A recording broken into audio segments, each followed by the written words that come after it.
Welcome to the Train Your Brain podcast. We are your hosts, Ed and Brittany Holmes, and we've got some good stuff for you. Yeah, we run a company called Axios, and we're on a mission to do two things. Help you realize that you can create and live a fulfilling and high-demand life that doesn't stress you out and doesn't lead to burnout. And second, that if you learn how to relate to the everyday stressors of life better, and tackle the stories you have about yourself in the world that are actually the biggest causes of stress, stress will become your greatest gift in creating a life that you really love. Yeah, so you can expect on this podcast to hear tools and battle-tested tricks and tips that we have used in our own life and the clients that we coach, and we're excited to bring those to you here in this space. Let's get into it.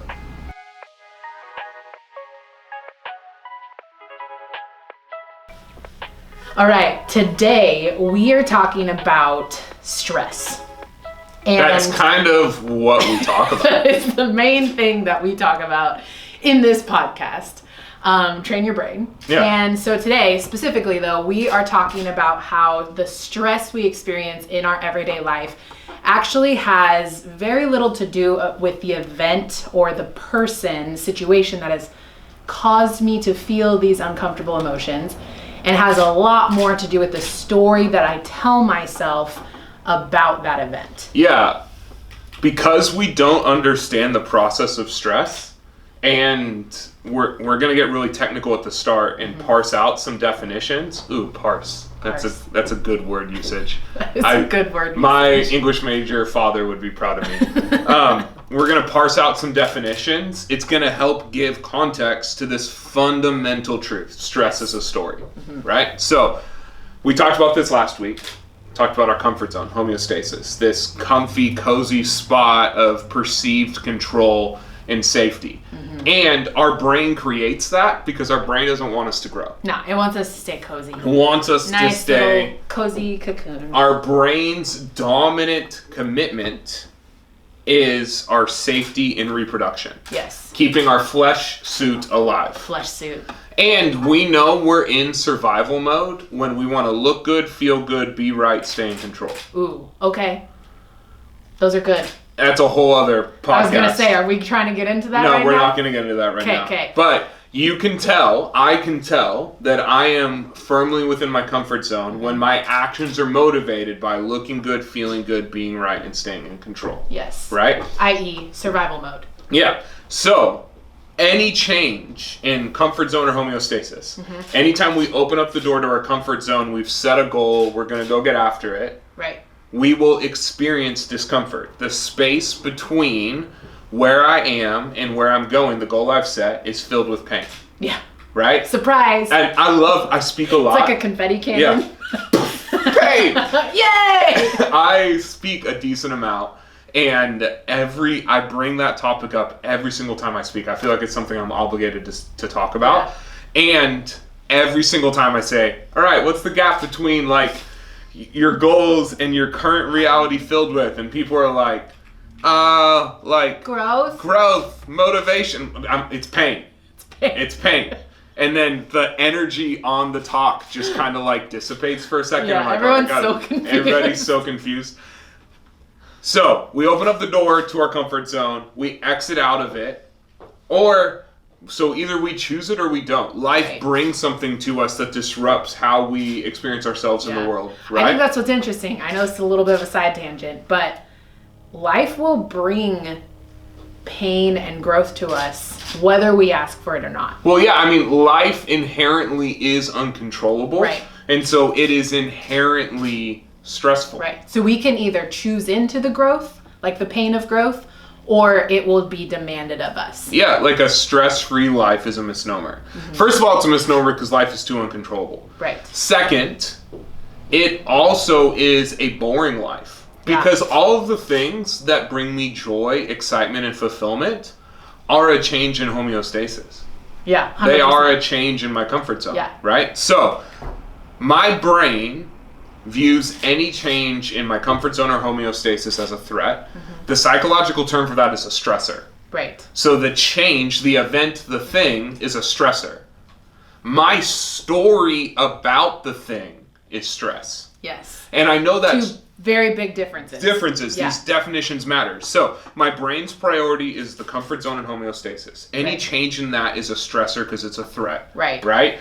My story about that thing is stress. Right. So the deadline at work is the stressor. Yes. Right. The story that I tell myself about my ability to get to that deadline and complete it efficiently is the cause of the stress. Yes. And I know that's true because there's stuff that stresses you out that does not stress me out. What do you mean? I never get stressed out. I don't know who you're talking about. If there was a medical emergency right now, I would not be stressed. It's true. You're weirdly calm under medical pressure. In another life, I would have been an EMT or something. Yeah, you would have been a good EMT.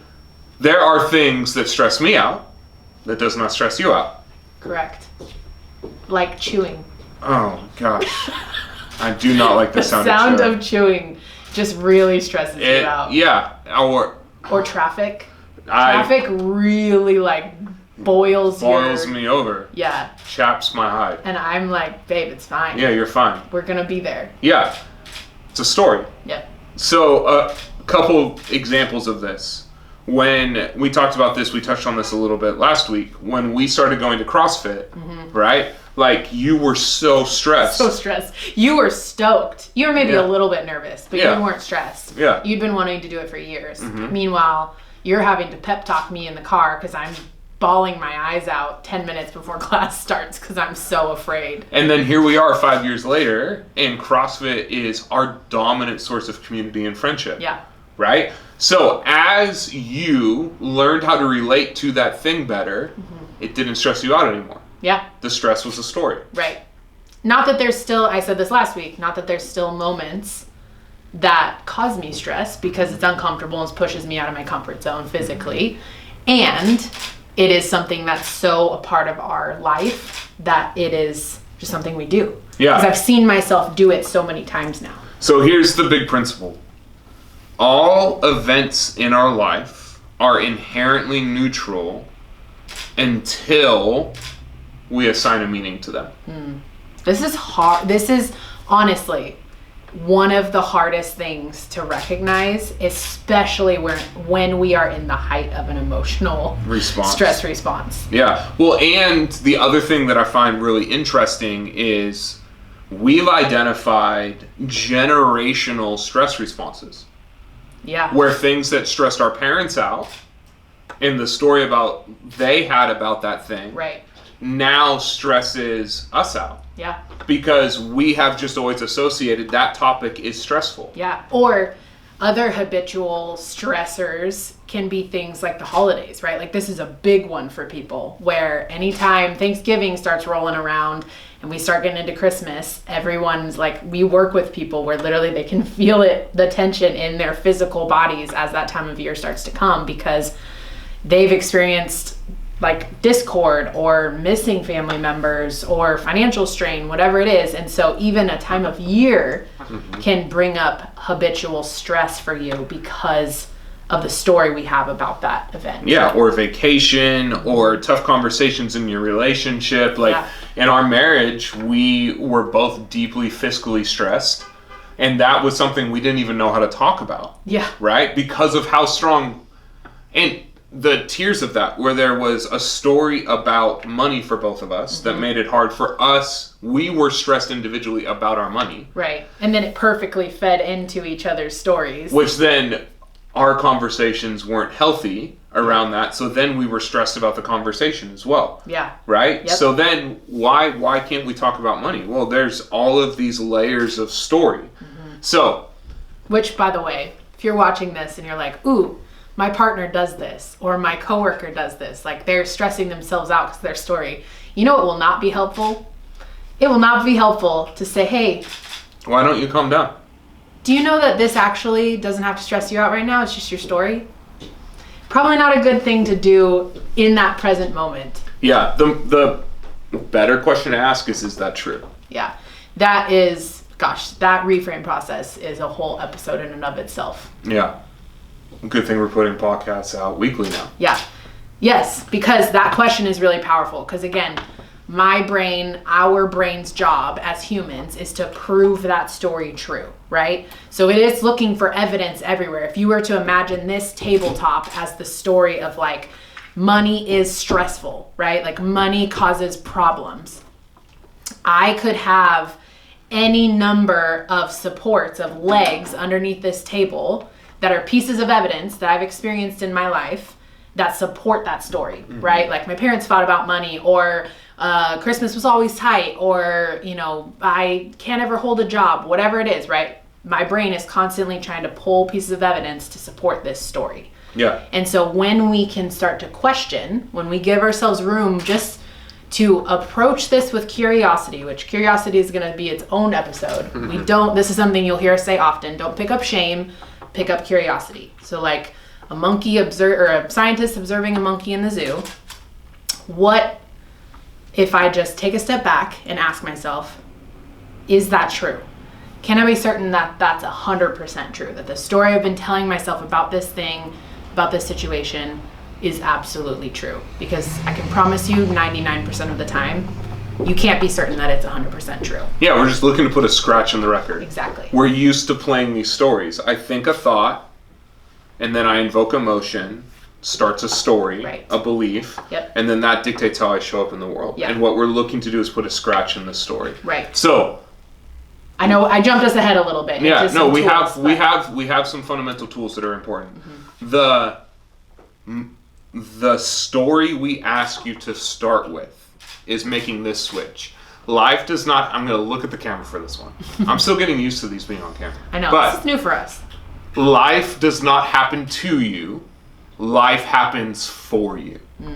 Sit with that for a second. That's a big concept. This will drastically change how you engage with stressful situations. Because remember, stress will either, like how I relate to stress in the story I have about it, will either break me down or be my biggest catalyst for growth. Right. And when I'm going through life with the assumption that life is happening for me, not to me, then all of the discomfort, all of the pain, the struggle, the obstacles now have a purpose and a reason. They must have a reason because this is for me and it's making me better. Which this can be a whole conversation in of itself, because there's some of you that are watching that have gone through horrific things in your life. Like, that is true. And you're sitting here probably thinking, what the heck do you mean that happened for me? And there's layers to this conversation. Yeah, right? We say that this is a big ask. Yeah, this is the whole point of presenting this concept to you today is to give you, just like what Ed said, like a scratch in the record. Like, is there a different way that I could potentially look at my life, like the arc of my life and how I've ended up here today, and see it maybe in a different way? Yeah, so let's use my story. There was a season when I was an early young adult where I was pretty isolated, living in a small town, struggling. Young adult years, man. Were just not nice rough to me. Shout out to all our young adults out there, because you hanging in there. Yeah, we have Alex who helps us with like our social media and stuff. She's here in the studio with us. She's here in the studio with us. She's killing it. Yeah, crushing it. But yeah, my young adult years, pretty isolated, small town, struggling really deeply with addiction, and had a season where I was suicidal, where I was questioning, like, why am I here? Is this like I was really, really, really struggling. Yeah, I went through a pretty bad breakup. Had some real identity issue stuff, severely obese. Like, I was in a dark, bad spot, and had a hard time talking about it. Got into therapy once you and I got married, started working through that, started to realize there were things that I am now committed to doing and being. For example, I really love my life. I really love my life because I know what it feels like to not love my life. Yeah. Right? And then we spent about 10 years as on-staff pastors at a church, and I got to speak often. And I remember one Sunday, I was speaking on that season of my life and speaking on mental health. And the line of people that came to talk to me afterwards who said, if you went through that and you came out the other side, then you're giving me hope for my young adult. Yeah. Or you're giving me hope for me. Or can we have a conversation around tools I can use to see this improve? Mm-hmm. And it was a reminder, like that season was for me. Yeah. Because now I can help other people go through it. Yeah. I may not be able to see how this is for me right now, but the big ask is you start telling yourself that. Yeah. It's okay to say, I may not see how this adds up. This may not make sense in this moment. It doesn't negate the pain or the hurt or trauma, if that's part of your story. It doesn't take away any of that. It simply allows me to have a broader perspective of how that now allows me. Well, and it gives me my power back. Yeah, exactly. It gives me my power back. Yeah. Right? So 3 practical things, though, quick hitters on the way out, that you can do to help you begin to see how this is for you. Right? Number 1, take a breath. Generally, if you can wait about 30 seconds between something happening and you taking action, you can change how you relate to it. Yeah. Take a breath. Literally. Take a couple deep breaths. You'll be amazed at what that can change. Number 2 is practice gratitude. Yeah, something we do literally every day. We do this at night before we fall asleep. And sometimes the list is shorter than others depending on how tired we are. Last night I think we got to like 5 and then we both were passing out. But we do a gratitude countdown together. And so if you have a partner, you can do this together. You can also do this in a journal by yourself. You just start at 10, work your way down to 1. And the whole point of this practice is to allow your mind to fixate on things that feel small, like these moments of gratitude throughout your day or in your life. So it's really easy to overgeneralize when we start doing gratitude of like, I'm grateful for my house, right? That may or may not elicit any specific emotion in you. So instead, if you can get really granular of like, I'm thankful for how my home feels when I walk into it after a long day at work, right? And it brings up a specific memory or emotion for you. That is so much more impactful for our brain than a generic statement. Yeah, because our brain has a propensity to see the negative, we slip into a cognitive distortion called all or nothing thinking, where if I'm going through a tough season, then everything is bad. Yeah. And that's fundamentally not true. No. There is good happening every day, and gratitude practice helps me to see what that is. Honestly, gratitude is, in my opinion, it's okay if you disagree. You ever feel like your brain is bogged down? Like there's this fog that just won't lift, and yet you also can't get your brain to stop. It's waking you up in the middle of the night with these doomsday scenarios around your career or your finances, your relationships, your health. So you're exhausted and you're overusing caffeine to make it through the day, and then you're grabbing anything you can to numb out. At night, the things that used to bring you joy just aren't cutting it anymore. You feel disconnected from your life and from the people in your life. You feel trapped in this never-ending cycle of meaningless busyness and overwhelm. Sound like someone you know? Maybe it sounds like you. This is what we're finding as we work with our clients, that the symptoms and the consequences of mismanaged stress are like a fish swimming in water. We don't even realize we're dealing with it anymore. And we designed MINDBOX to help you combat that. We do that 2 ways. First, getting you effective tools that work in handling the stressors of everyday life. And second, helping you tackle the stories you have about yourself and the world that are actually our deepest sources of stress. Check out the information below on how to get started. It's up there for sure. I think it is the gateway drug for training your brain. Well, it is the gateway drug to see that life is happening for you. Exactly. I would agree. Yeah. Because that was the thing I feel like for me, I'll just own this for me. When we were coming out of a super, super challenging time after we quit our full-time jobs and we're figuring out what we were going to do next, my brain was like fixated on all the things that weren't working and all the things that would have to happen in order for us to build what we really dreamed of building. And it was when we started a consistent gratitude practice that I started to be able to see beyond those old stories. Yeah. And then the last one is, in the midst of a tough situation, ask where the good is. What does that look like? Let's talk about that. So, example, my grandpa, absolute hero of mine. Missionary in Uganda for 20 years, pioneer. A lot of that pioneering visionary spirit I got from my grandparents. And the last about 10 to 15 years of his life, he was struggling and slowly dying from Alzheimer's, right? And I'm watching him slowly pass away. And we were actually in Uganda at a church service at the church that he planted. Yeah, such a cool trip for us to be able to go on. And he gets up and takes the mic and he goes, I'm not sure why I'm here or what I'm supposed to tell you. But I think I'm supposed to tell you I'm okay.